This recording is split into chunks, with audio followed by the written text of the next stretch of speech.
오늘은 우리가 베드로후서 13번째 시간으로 지식에서 자라가라 라는 제목으로 같이 말씀을 나누도록 하겠습니다. 베드로는 베드로 후서를 기록하면서 성도들에게 하나님과 예수 그리스도를 아는 것에 대해서 강조하고 있었습니다. 그 이유는 당시 교회 안에 이단들이 들어와서 성도들을 흔들고 있었고, 그래서 성도들이 도덕적으로 무너져 내리고, 교회는 건강하게 세워져야 하는데 교회가 자꾸 흔들리면서 믿음의 터 위에 굳건하게 서지 않고, 그래서 베드로는 동일한 말씀으로 그들에게 하나님의 말씀이 늘 생각나고 기억나게 하여서 분별력을 가지고 영적으로 건강해지를 바라는 마음으로 베드로 전후서를 기록하고 있습니다. 그래서 베드로는 그들에게 계속해서 하나님의 말씀을 들었던 그 말씀을 또 계속해서 반복하여 말씀하면서 그들로 하여금 그들의 마음속에 머릿속에 하나님의 말씀이 늘 남아있기를 원했어요. 그래서 베드로는 오늘 본문의 14절에도 보면 사랑하는 자들아 하고 성도들을 부릅니다. 그 노사도가 주님이 부르실 날이 다가오면 다가올수록 성도들을 향한, 교회를 향한 애타는 사랑의 표현으로 베드로후서 3장 1절과 8절과 14절과 그리고 17절에도 계속해서 사랑하는 자들아 하고 부르고 있어요. 베드로는 14절에서 사랑하는 자들아 너희가 이것을 바라보나니 그렇게 표현하고 있는데, 이것을 바라본다는 게 뭐예요? 바로 위에 13절에 새하늘과 새 땅을 바라본다는 거예요.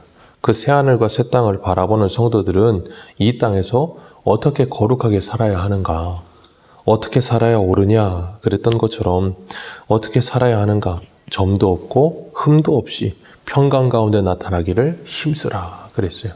이 점도 없고 흠도 없다라는 표현은 구약의 레위기 같은 데 보면 하나님께서 제사 제물에다가 하셨던 표현이기도 하죠. 아무런 흠이 없는 그런 제물을 하나님께 드리라 라고 말씀하신 것처럼, 하나님께서는 우리가 주님의 날이 다가오면 다가올수록 그 날을 바라보면서 점도 없고 흠도 없이 평강 가운데 나타나기를 힘쓰라 그랬어요. 평강 가운데 나타난다.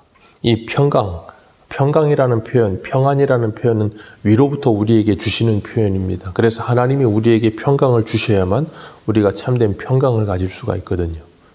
그래서 하나님은 예수 그리스도 안에서 우리와 하나님과의 관계를 회복시키시고 우리에게 평강을 주셨어요. 예수님도 요한복음에 분명히 말씀하셨어요. 나의 평안을 너희에게 주노라. 하나님과 우리와의 관계가 회복이 되고, 그러면 우리가 주님 안에서 참된 평강을 누리게 되는데 그것을 힘쓰라 그랬어요. 그 말은 뭐냐면 하나님과 예수 그리스도를 더 풍성히 알아가면서 더 확신과 담대함을 가진 평강을 누리라는 거예요. 그리고 그러는 가운데 그 믿음 안에서 점도 없고 흠도 없는 하나님의 사람으로 나아가라 그렇게 말씀하고 계시는 겁니다. 그렇기 때문에 우리가 이 땅을 살아가면서 하나님의 말씀 앞에 우리들이 나를 세우는 것, 그리고 평강 가운데 나아가기를 힘쓰는 일 참 중요한 겁니다. 그냥 있으면 평강이 이루어지는 거 아니에요. 평강은 우리가 끊임없이 무엇인가와 싸우고 난 후에 주어지는 게 평강이에요. 그래서 이 세상에서는 이 로마 시대에는 팍스 로마나라, 그래서 로마의 평화 그랬어요. 물리적인 힘으로 모든 걸 제압하고 나니까 아무런 문제가 일어나지 않고 편안해지는 거예요. 그래서 세상에서는 어떤 강력한 군주, 강력한 이 리더십이 나타나야 세상이 편안해진다 그렇게 생각해요. 그러나 예수 그리스도께는 평강의 왕으로 오셔서 그분께서 그분 안에 있는 평강을 우리에게 허락하셨어요. 그래서 우리는 예수 그리스도 안에 있을 때 참된 평강을 누리게 될 줄로 믿습니다. 그러기 위해서 뭐 해야 돼요? 그 예수 그리스도를 더 풍성히 알아가야 되는 일에 힘써야 되는 거예요. 그리고 15절에 보면 또 우리 주의 오래 참으심이 구원이 되는 줄로 여긴다라고 이야기하고 있어요. 주의 오래 참으심이 우리의 구원이 된다. 9절에도 하나님께서 오래 참으사 아무도 멸망하지 않고 다 회개하게 이르기를 원하신다. 그런 것처럼 그 오래 참으심 때문에 우리가 지금 구원받은 거예요. 그래서 주님의 오래 참으심이 없었다면 우리는 구원을 받을 수가 없었겠죠. 하나님이 오래 참으시는 이유 두 가지입니다. 첫 번째는 우리를 구원하시기 위해서고요. 두 번째는 뭐냐면 우리가 예수 그리스도 안에서 성숙하게 자라가기를 원하시기 때문에 오래 참으시는 거예요. 그래서 그 오래 참으심의 은혜 가운데 우리가 오늘도 이 자리에 있는 겁니다. 그래서 우리가 이 말씀을 볼 때마다 느끼는 게 뭐냐면 참 우리에게는 사랑이 없구나라는 걸 느껴요. 오래 참음이라고 하는 것이 사랑의 가장 첫 번째 되는 덕목인데 오래 참는 게 잘 되질 않거든요. 우리가 자녀를 키울 때도 보면 어린 자녀들이 자라가면서 그 자녀들에게 빨리빨리 자라기를 원할 때가 있어요. 그러다 보면 자녀들이 무언가를 잘못하면 혼을 많이 냅니다. 왜 그렇게 했느냐, 왜 저렇게 했느냐. 그런데 그 자녀들은 어른만큼 온전하지 않거든요. 그러다 보면 실수도 많이 하고 넘어지기도 합니다.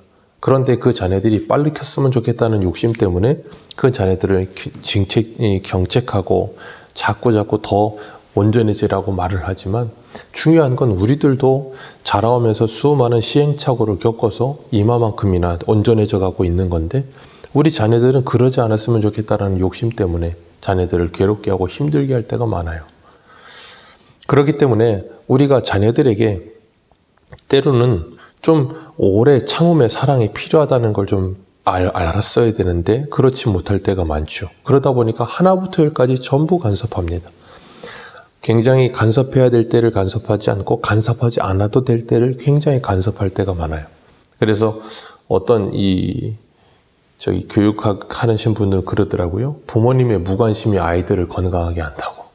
좀 아이들에게 무관심해야 된다고 그렇게 이야기를 하던데 그런 것처럼 하나님께서는 우리들을 사랑하셔서 오래 참아주십니다. 하나님께서 우리를 보시면서 답답하지 않아서 그러시는 건 아니에요. 오래 참으시면서 우리가 넘어지고 쓰러지기도 하지만 그러는 가운데 하나님의 사랑을 배워가면서 하나님을 더 사랑하고 하나님을 온전하게 예배하는 삶이 되기를 원하시는 거예요.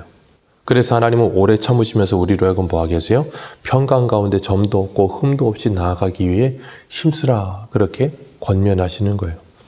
그리고 15절과 16절에 보면 베드로가 바울 서신을 충분히 읽었다라는 걸 알 수가 있어요. 당시 교회가 바울의 서신을 회람하여 읽었던 것 같은데 여기 보면 뭐라 그래요? 15절 우리 같이 한번 읽습니다. 시작.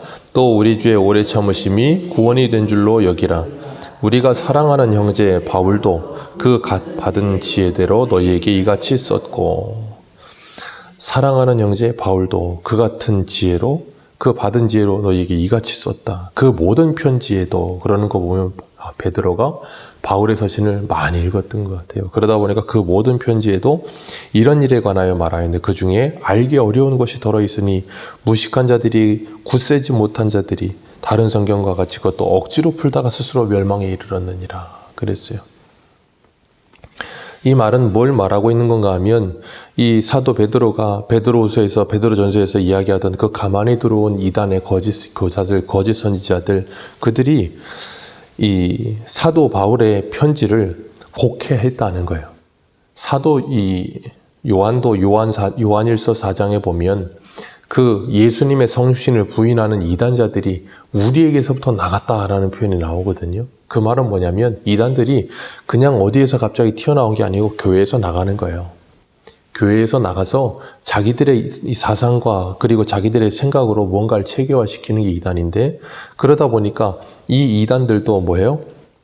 사도 바울의 편지를 다 읽었다는 거예요. 읽는데 무식하고 굳세지 못하다 그러면서 그들이 성경을 마음대로 해석하는 거예요. 그래서 다른 성경과 같이 그 말은 뭐예요? 구약 성경을 그렇게 자기들 자의적으로 막 해석을 하더니 바울 서신도 그렇게 해석을 하더라는 거예요.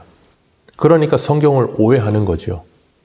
예수님께서도 바리새인들 부활이 없다라고 믿는 사두개인들 부활이 없다는 사두개인들이 찾아와서 그 한 여인이 6 형제와 결혼을 했는데 나중에는 부활할 때 누구의 아내가 됩니까? 막 그렇게 질문하니까 그러시잖아요. 너희가 성경도 아버지도 오해하였도다. 네, 성경을 열심히는 읽고 있는데 오해하는 경우가 많다는 거예요. 그리고 자의적으로 아무렇게나 해석한다는 거예요. 이런 측면에서 저도 설교할 때마다 참 두렵고 떨리는 마음이 있습니다. 잘못 해석하거나 아니면 설교를 잘못하게 되면 잘못된 신앙으로 성도들을 이끌어갈 수 있기 때문에 조심스럽다는 생각을 갖습니다.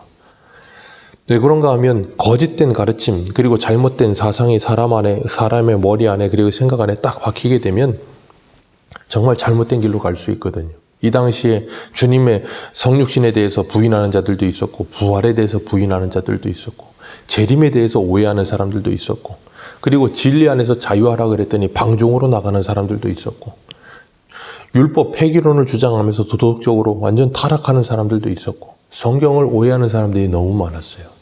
그래서 그 성경을 올바르게 건강하게 바르게 세우는 일이 너무나도 시급하다고 생각했던 거예요. 그건 오늘날도 마찬가지입니다. 오늘 17절을 보면 그러므로 사랑하는 자들아 너희가 이것을 미리 알았은즉 무법한 자들의 미혹에 이끌려 너희가 굳센 데서 떨어질까 삼가하라 그랬어요. 무법한 자들, 율법 폐기론자들이나 아니면 잘못된 생각을 가진 자들, 그들의 미혹에 끌려서 굳센 데서 떨어질까 내가 삼가했으면 좋겠다. 너희들 그랬으면 좋겠다라고 이야기하면서 하나님의 말씀을 체계적으로 가르치고 있는 거예요. 잘못된 길로 빠지지 않도록 하기 위해서. 히브리서 기자도 히브리서 2장 1절을 보면 이런 표현을 해요.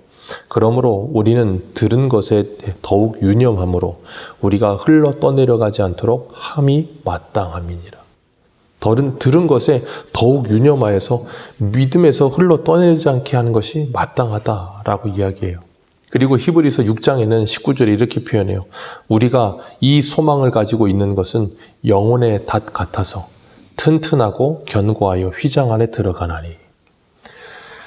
이 소망, 하나님의 말씀의 소망을 가지는 것이 영혼의 닷과 같다는 거예요. 바다에 보면 배들이 정박해 있을 때 닷을 내리고 있는 것처럼 닷을 내려놓으면 그 닷 때문에 파도가 쳐도 이 배가 어디로 흘러 떠내려가지 않고 그 자리에 머물러 있습니다. 그 줄의 길이만큼은 흔들릴 수 있지만 멀리 떠내려가지 않아요. 그런 것처럼 사도 베드로도 그 이야기하고 있는 거예요. 우리가 하나님의 말씀 앞에 창념하고 그 말씀을 듣고 또 들으면서 하나님의 말씀을 우리 안에 분명하게 새겨가는 것을 통해서 하나님께서는 우리를 지켜주신다는 거예요. 어떤 이단자들, 어떤 잘못된 사상들, 그리고 어떤 잘못된 이 길로 걸어갈 수 있는 것도 하나님께서 붙들어 주신다는 거예요. 그렇기 때문에 우리는 하나님의 말씀을 굳게 붙드는 일 너무나도 중요하다라고 이야기하고 있는 겁니다. 그리고 18절 같이 읽습니다. 시작. 오직 우리 주 곧 구주 예수 그리스도의 은혜와 그를 아는 지식에서 자라가라. 영광의 이제와 영원한 날까지 그에게 있을지어다. 아멘. 예수 그리스도의 은혜를 아는 지식에서 자라가라. 바울도 이야기하죠. 에베소서에서 그리스도를 아는 것과 믿는 것이 하나 되어 그리스도의 장성한 분량이도록 자라가라. 베드로후서 1장에서도 신성한 성품에 참여함으로 그 안에서 자라가라. 우리에게 끊임없이 자라가라라고 말씀하고 계세요. 그러면서 뭐예요? 점점점 자라가면서 점도 없고 흠도 없이 평강 가운데서 온전하게 서기를 힘쓰라라고 이야기하고 있는 거예요. 그런 하나님은 오늘도 우리를 오래 참으시면서 기다려주시고 우리가 넘어질 때 그 옆에서 우리를 일으키시고 바른 길로 걸어갈 수 있도록 권면해 주시고 그러면서 우리가 조금씩 자라가는 모습을 보면서 기뻐하십니다. 그 말씀을 아는 지식 안에서 하나님을 온전하게 사랑하고 그리고 사람을 온전하게 사랑하며 정말 하나님을 기쁘시게 할 수 있는 하나님의 사람들로 아름답게 자라가는 저와 여러분들 되시기를 축복합니다. 기도하겠습니다.